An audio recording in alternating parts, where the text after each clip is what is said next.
Hi everyone, welcome back to our channel. Today in this video we are going to see how to install apps on EE Box, add streaming, music and TV apps. You cannot manually download or install new applications on standard EETV boxes such as the Box Pro, Box Mini or Box Edge because they do not have a user accessible app store. Instead, EE automatically manages, installs and updates all compatible streaming, music and TV applications directly to your device via automatic cloud firmware updates. Method 1. Install apps on the EE Apple TV 4K box. Turn on the device and open the official App Store from the home screen. Navigate to the search icon, which is the magnifying glass present at the top.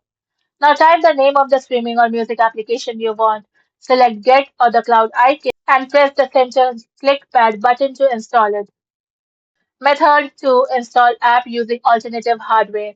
If a specific app like YouTube or a custom sports platform is completely unavailable on your UView-based AETV box, you will need to utilize a secondary streaming stick like an Amazon Fire TV stick, Google TV Streamer, or Roku plugged into another HDMI port on your television. Thank you for watching, and for more such informative videos, do like, share, and subscribe to our channel.